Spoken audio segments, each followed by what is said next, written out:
Greetings, fellow gorehounds, and welcome back to a Blood Splattered vlog. I'm the Horror Guru. And I'm Count Jackula. And today we're going to talk about The Black Phone, which is the latest film by Scott Derrickson, which is also an adaptation of the Joe Hill short story, The Black Phone, about a child that is abducted by a guy called the Grabber, and then has a phone in his, cell that he is being locked in that randomly rings and ghosts are on the other end. A child abduction story with ghosts on a phone. Yep. Well, a lot simpler than snakes on a plane, believe it or not. Now, the short story is a short story. It was in a short story collection, 20th Century Ghosts. This is a feature-length movie, so they've obviously added a whole lot, mainly everything that isn't inside the cell, so to speak. But from what I can tell, I haven't actually read the short story, but from consulting friends of mine who have, everything inside the cell is incredibly faithful to the short story. Yeah.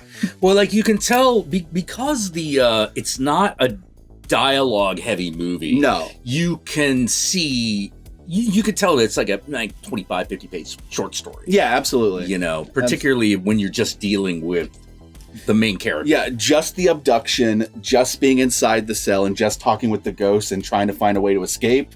Yeah. That condensed down could be done in a half hour short, right?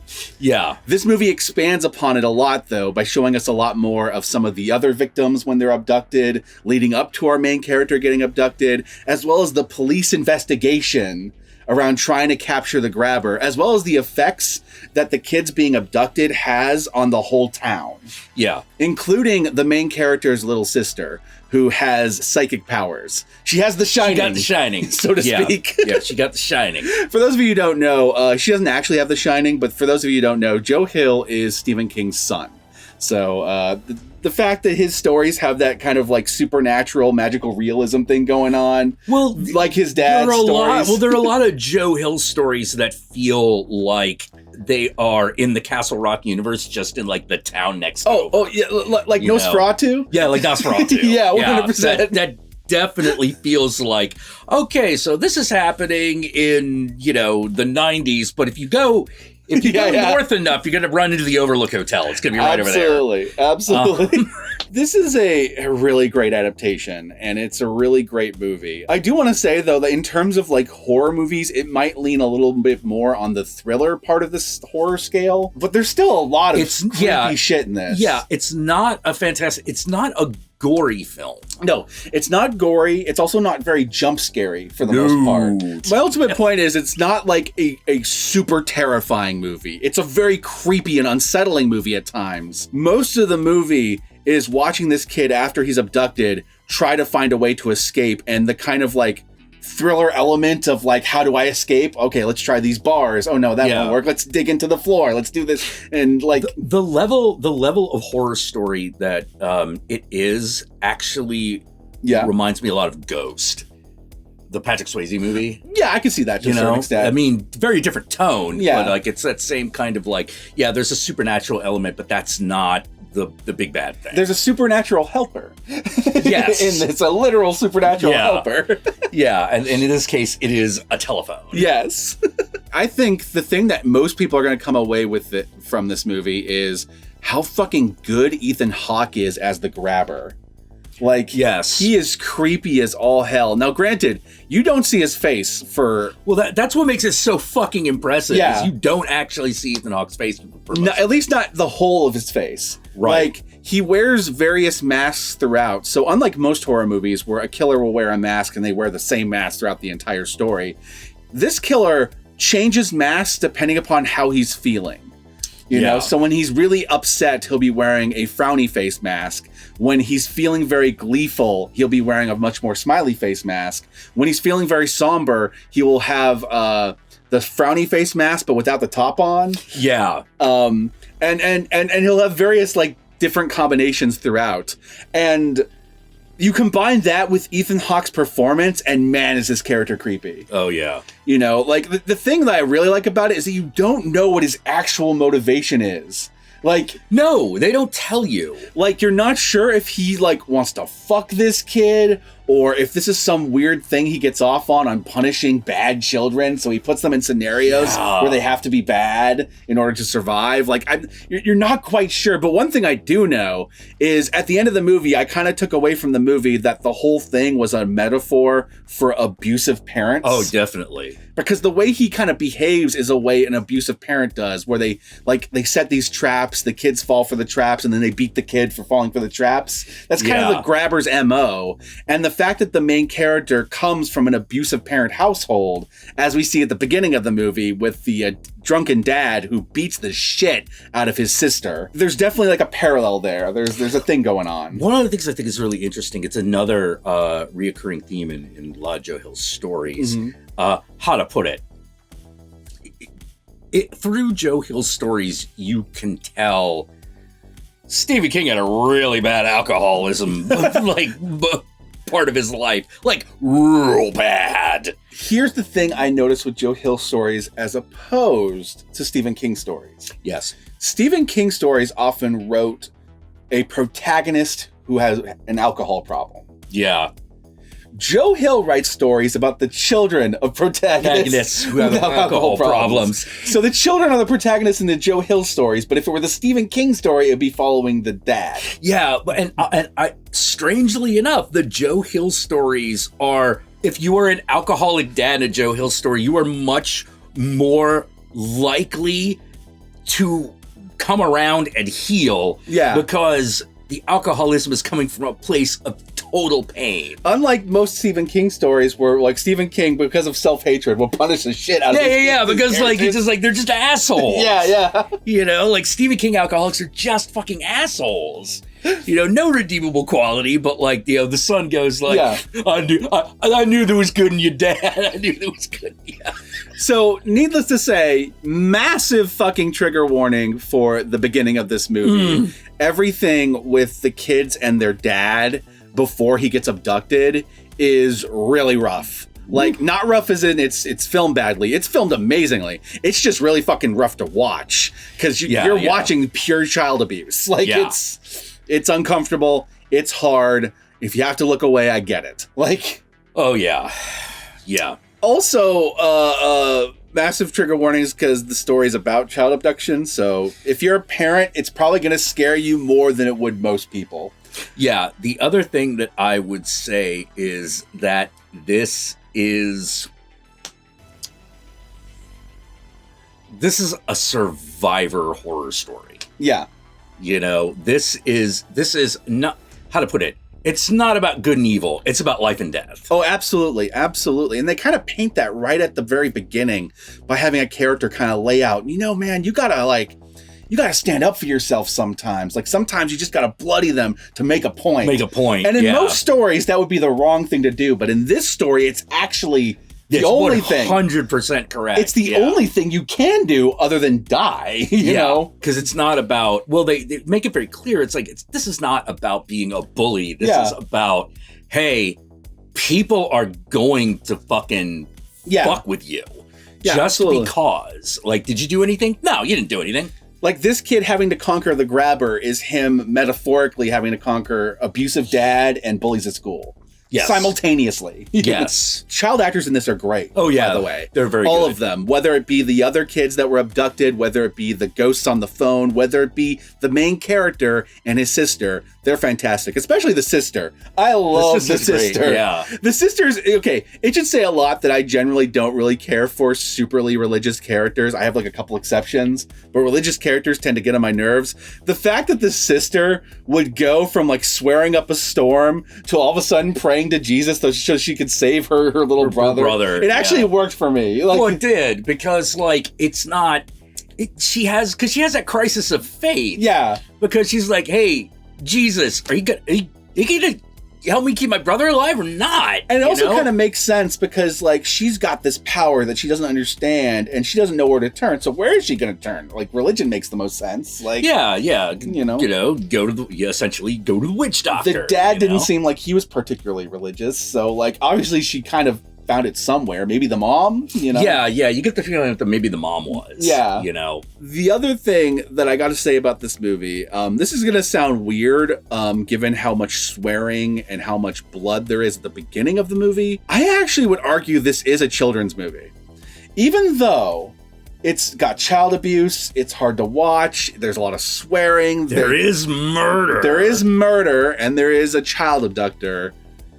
I feel like if I saw this movie at like 13, it would have been perfect for me. Yeah. This is, what is it rated? Like, I think it's rated R. Is it rated R? Yeah. Like, I would have gone with PG-13. Yeah. Like there's not like a lot of nudity and there's not a lot of blood. If I was 12, 13, around that age when I was dealing with all that shit, like, I think this movie would have been just great for me. Yeah. Now, granted, I think there's some kids that would not be able to handle this movie, and that's fair. But if you were a kid like me with some of the shit that I had to go through growing up, this would have been the movie that would have been like, oh man, I feel like I'm seen, you know? Yeah. Well, oh man, one of the things that the movie did that I was a little bit worried about is when the first few kids run into the grabber, we do this fade to black. Oh, yeah. And I was afraid that was going to mean we were going to shy away from really intense shit. Oh, no. But it turns out there's actually a narrative reason they're doing that. Oh, yeah. Because there's a point at which details of the grabber is, even though you know it's Ethan Hawke, they're like, no, we don't want you to know this shit yet.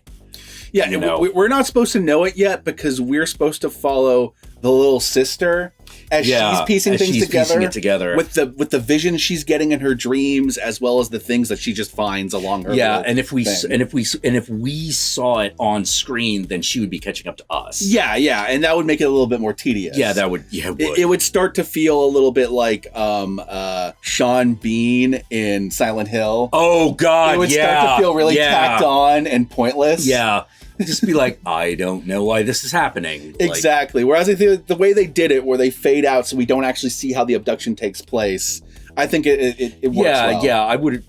Oh man, no. I think this movie would have fallen apart if we had to do the like, did you get it?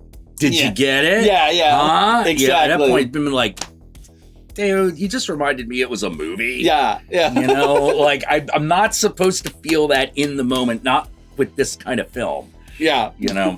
Absolutely. Silent Hill's a movie that has actually has two glorious moments. It's got, It says two beautiful moments. One, the skinning. Yeah. When fucking Pyramid Head shows up, just pulls the skin off that one person. I love that moment. Whoa. That moment's great. Yeah, and the razor wire fucking baptism at the end. It was like, oh man, those are amazing. That. But anytime it is not, it's what. See, when people tell me it's like, oh, I think they're just doing gore for gore's sake. I'm like, no. Shut up.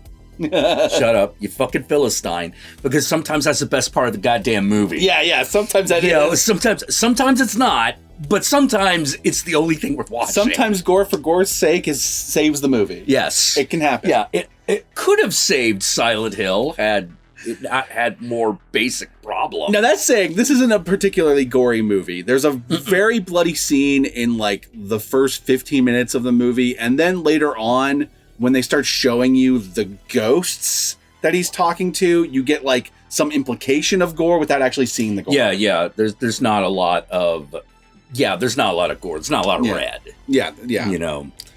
Most of it is like intensity because you're dealing with a fucking child abductor who's got a kid held captive, and just the overall creepiness of the abductor himself. Yeah, Ethan Hawke is so fucking unsettling. Oh God, yeah. You know, like it. The funny thing is that it's funny looking at dad bod Ethan Hawke. Yeah. You know, but I'm like, no. If he was like old, young, virile Ethan Hawke, this would not have worked. God, that fucking like the creepiest fucking shot in the movie. There's ghosts. Him with that open shirt in the fucking chair, sitting there like a fucking dominatrix waiting for his fucking like sub to come in. Like, yeah. Like, it's like, whoa. And like, normally that's like, okay, that's a choice. But because it's a fucking child he's waiting for, it's really creepy. Oh, it's super upsetting. It's fucking super creepy. Know, it also does a good job of telling you that the guy is deliberately trapping them kids in scenarios that they cannot win. Yup. It's a no-win scenario. Yeah, it's a complete no-win scenario. So like his whole like nothing's bad's gonna happen to you. It's a lie. Something bad is gonna happen. If you do what he wants you to do, and what he wants you to do is to break his rules so he can punish you. Yes. And rules that he does not establish right away, by the way. Oh, exactly. Like you learn he doesn't them. Just tell him. You learn the rules by breaking the rules. Yeah, which makes it the perfect fucking metaphor for like an abusive parent. Yeah, 100%. Oh, geez. I also like stylistically some of the choices they make in this movie. Like the choice to have all like the dreams that are being sent from the heavens or whatever. Yeah. Be filmed like they're filmed on old, grainy 16 millimeter cameras in the 70s when the movie takes place. Yeah, well, it's like the real world stuff looks like a modern movie, modern period. Yeah. Whereas the others are actually imitating the film style of the 70s. Right down to the point, like the opening credits, when the credits start, it's very much like the opening credits of like a true crime documentary. Yes. Especially one of those old true crime documentaries that's about like a serial killer in the 70s. Like, which gives the whole movie a kind of true crime feel, which right away, even though you're dealing with ghosts, makes it feel real. Yeah. Oh man, one of the things I liked is the detail that one of the kids in one of the flashbacks is playing a pinball machine. Yeah. Because I'm like, oh right, video arcades weren't a thing yet. Yep. Pinball Vance. Pinball Vance. Oh my god, I love that character. That character's amazing. All right, it's about time we move on to the spoiler section of this. Black Phone gets a full recommendation from me. It's one of those movies that's most likely going to end up on my top 10 of the year list at some point when I get around to collecting the movies. It's been a good year. Oh, it's been a really fucking good year. We're going to talk about a movie after this that also deserves to be on the top 10 list, a Netflix movie that we watched last week. Like, this has been good fucking movies coming out. Yeah. Good fucking horror movies. So the movie is currently in theaters, but it is available early access on certain platforms like Amazon, but you're going to have to pay like full price. Like we're talking $20 if you want to watch it. So that's up to you if you want to do that. Maybe seeing it in matinee. Worth it, though. It's totally worth it. Totally worth it. But if you can't afford that, maybe a matinee would be more your speed. Yeah. But again, if you are going to go see it in theaters, be careful because at least where we live, COVID rates have skyrocketed. Massively spiked. Be careful out there. Don't need to go see the Black Phone, come back with black lung. I know, that'd be terrible. Yeah. And with that said, my fellow gorehounds, let us move on to the spoilers. I feel like the only thing we can really spoil is, does the movie have a happy ending or a tragic ending? Here's what it has. It has a happy ending with tragic elements. Yes. Because at the end of this story, the kid does successfully defeat and kill the grabber with the help of the ghosts that he's talking to over the phone, because we never really said in the previous section, but we kind of intimated the ghosts he talks to on the phone are of the grabber's previous victims. Yeah. It is the kids that he knew in school that were kidnapped by this serial killer. And the kids each give him something to try in order to escape. And every single thing that they have him do is one step towards defeating the grabber later. Yeah. Like, there's a point in which one kid tells him to dig a hole in the ground to try to dig underneath. That proves to be too much, so he doesn't actually successfully dig all the way, but he does dig this massive hole that he covers up. Later, he ends up trapping the grabber using that hole. Yeah.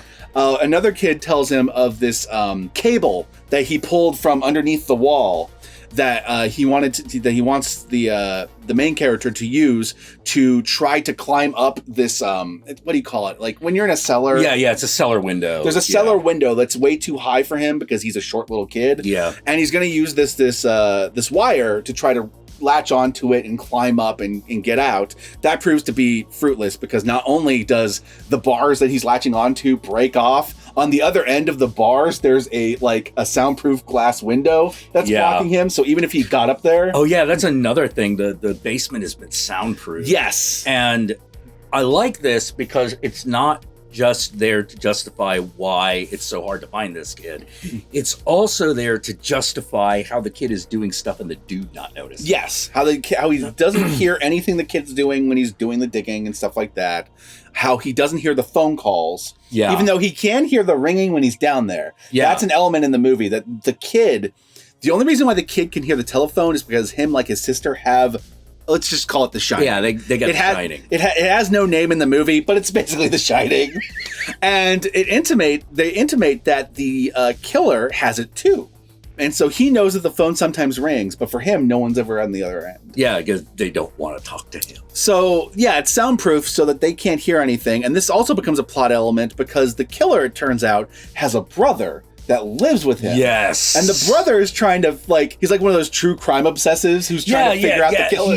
He's in town. He obviously is a guy who's like, his life fell apart. Yeah. So he moved back in with his brother. And because there was a major crime in the place that he lives, he is basically, I can solve this shit. Yeah, he's trying to solve it. And the thing is, he does. But the conclusion is like, wait, no. Wait, it can't be my brother. Yeah.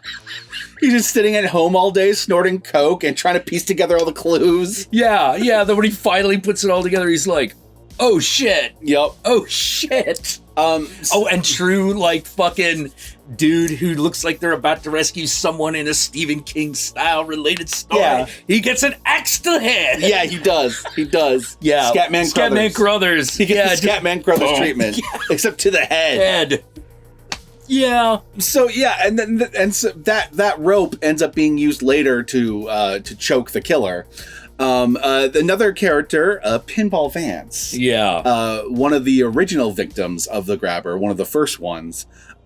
He figured out that there is a meat freezer on the other side of one door that you can break into and get to if you can tear down the wall. Yeah. And it turns out that it's a lot easier for our main character to do this because the other character did it once before. Yeah. So he's got like some flimsy fucking Yeah. This is like a patch job there, So he tears it down to get there. And that becomes useful later because the killer and the killer's brother have a big ass dog. And the meat freezer has meat in it that he can use to distract the dog to escape after he gets it. So every little piece of advice given to him from these ghosts doesn't work in the immediate, but it works in the long term as like an overall plan. Yeah. Right down to his best friend, Robin, one of the kids that gets kidnapped very early on in the movie, who helps him with bullies all the time. Basically, his whole advice that you got to stand up to him. Like, you can't just keep letting yourself get bullied all the time. Yeah. And like, instead of taking on the bullies at school, he fucking takes on the grabber. But I love the detail about the grabber having the power too, because it means when he takes the phone to the grabber's ear. Yeah. So that all the kids can fucking taunt him right when he's about to die. So that it's not just him getting vengeance on the grabber. It's all the kids. All of them. All the victims. Yeah, some form of justice there, Now, in terms of some of, like, the more horror elements in this, like, the more horrifying elements, there are moments when he's on the phone with the kids where you do get to see the ghosts. Yeah. Like, there's one particular jump scare, I recall, where he's on the phone, and the camera kind of, like, he's, like, turning, and then, like, he doesn't see it, but we see this kid with this huge gash in his face. Yeah. He's on the phone, and then as the camera moves, it's revealed that the ghost is actually just looking right at him, like talking to him, just using the phone as a medium of communication. Yep. And it's really cool because you can see him walk over to the phone and hang up, like literally hang up when he's done. Yeah, the ghosts in this are really neat, the way they did it. It's one of those things. It's an element that feels like if it wasn't for the swearing and the intensity, it would be a young adult story. Yes. Yeah, but it wouldn't be. It's a young adult story that goes to an adult conclusion. Oh yeah, it does. Now, in terms of what I meant by it's a happy ending with tragic elements, he does defeat the grabber. Sister does find him. Yeah. The cops do arrive. Grabber is killed and he escapes and he has conquered this demon. But what happens next? Well, he and his sister still have to live with Dad. Yeah. So you have this moment at the end where like the dad's like begging for their forgiveness and Yeah. And that's kind of where it ends. Yeah, and you're kind of like, yeah, things are probably on the mend, but it very easily could go back in a bad way. Just knowing the way people like that dad operate, he'll probably be fine for the next 3 months. Yeah, and then some shit will go and then down. fall off the wagon again, and then it's back to belting them. Oof, yeah. Like, that's the reality. Now, like, you can choose to have a happier conclusion that, oh, he got better because his kid was kidnapped and he saw the error of his way. Yeah, but it's more about the kid learning to handle But what's things. going to happen if there were a sequel to this is the dad would do that and the kid would fight back now. Yeah, exactly. Because the kid didn't fight back. There's specifically a scene when the dad is wailing on his sister and he's just watching, not doing anything because he's too scared. Yeah. Same thing with the bullies. It's the same thing later. Like if it were to like continue past that scene and flash forward 3 months later, it would be the sister being wailed on and kid punching his dad. Like that's what it would be. Yeah, and it is. Oh man, one thing that they did do that I wasn't sure that they were going to, but it worked really well. Was I didn't think they were going to actually have the kid kill the grabber. I know. And they just fucking like snap the dude's neck. Yeah. It takes a lot. Oh, yeah. It takes a lot. It's not easy, but it's one of those like, oh, he actually killed this guy. I also like that Robin's like rope-a-dope kind of like, yes, like fighting technique comes into play at the end. That was really cool. Yeah, I love, one of the standout characters is Pinball Vance, because he's a type of character that basically he was the bad kid. Like, he's got an attitude problem. He's got a violence problem. Some guy fucked up his pinball game and then he just started beating the shit out of everyone in that fucking vicinity. Yeah. But, like, I love the fact that the movie balanced the fact that he was really violent, but he's also still, like, 12. Yeah. You know? He's still a kid. Yeah, he's still a kid, because sometimes there was a scene in The Butterfly Effect where you have a violent kid do something violent, but it's like all of a sudden the kid has super strength. Oh, yeah. I'm like, what? You know, that should be horrifying, but it's actually kind of funny. Yeah. It's just like, no, he's just a kid. Is he going to beat the shit out of somebody? Yeah. But as soon as an adult comes and like picks him up, like, yeah, he's gonna kick him in the balls. It's funny watching the cops like carry him off. Oh, god damn it.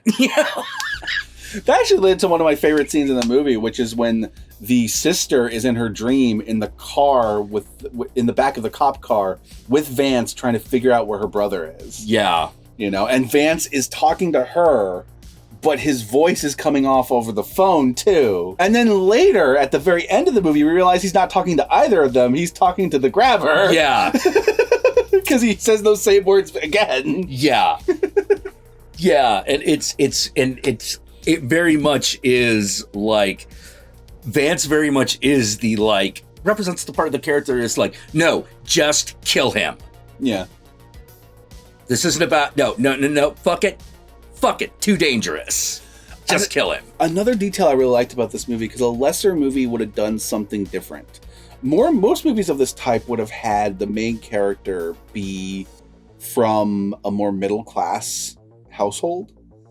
Yeah. But it's very obvious that his sister, Robin, they are Vance, poor as shit. Yeah, every one of the victims in this, maybe with the exception of Bruce, but we don't really see Bruce's home life. Yeah. We don't really see Bruce's home life, so we don't know. They all come from a disenfranchised background. Yeah. Which makes the most sense for how a real serial killer like this would operate. Yes. Go for the kids the cops don't care about. Yes. Oh, one thing people might appreciate about this is it is one of the few movies where the cops run into the psychic little girl, and one of the cops is like, yeah, okay. Yeah. That point where they're fucking like questioning her at the very beginning of the movie, and then later on they come for her help. Yeah, because they're like, look, we got nothing. You need some help. You got psychic powers? Sure, cool. You know? I liked that. But I also liked that the movie never wasted our time. Like, they would have scenes, that are scenes you've seen in a million movies. Like, okay, bad things have happened to children, so now here's the student assembly. And Scott like chooses to film most of these scenes in like that slight slow motion silently with music playing underneath it, because we all know what's happening. Yeah. It allows them to get all this information out in about 2 minutes. It allows them to almost like montage it a little bit. And like, but without going straight up montage. Right, and it adds an additional emotional punch because it's all through the eyes of the sister.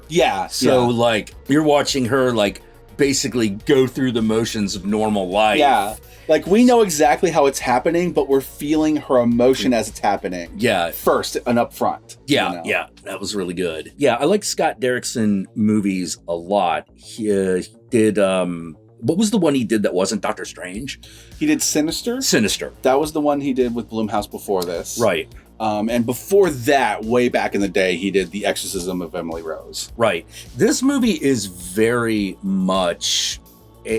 in many ways, it's a much more graduated Sinister. You can see how everything from the movie Sinister actually was built upon to make this movie. Well, absolutely. Right down to like the dream sequences kind of resembling the found tapes from Sinister. Because when I was watching it, probably because Ethan Hawke it might have been because Ethan Hawke. Well, because Ethan Hawke was in both. So exactly. But I was like, oh yeah, they did that thing like they did in Sinister, and of course, like at the time I spaced and forgot that Scott Derrickson had directed that movie. I wasn't super impressed with it in Sinister. There's nothing wrong with it. It worked.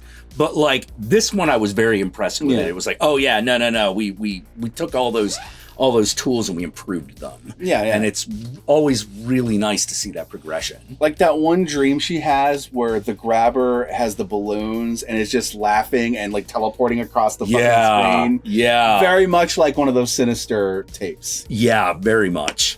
And it's a really good movie. It's a good movie. I highly recommend it. And with that said, where can they find you, Count Jackula? Oh, you can find me on Twitter at Counting Jack. You can find me on Twitch, Count_Jackula. And you can find me on Instagram at Satanic Jack. With that said, how about you? Y'all know me. I'm the Horror Guru. You can find me at the Horror Guru on Twitter, on Twitch, on Instagram, and Facebook. Just look up the Horror Guru or Blood Splattered Cinema, and I'll be there. Be sure to like, comment, and subscribe, and don't forget to ring that notification bell so that you're notified of our videos immediately upon their upload. And if you would like to help out either of us more directly, be sure to check out our Patreon pages.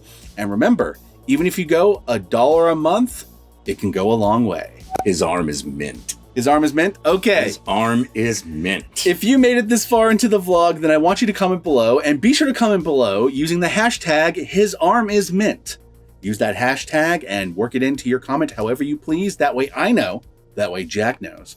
That way the whole world knows you watch this vlog all the way through. And with that said, my fellow Gorehounds, we're going to record one more vlog for the week, and that'll be that.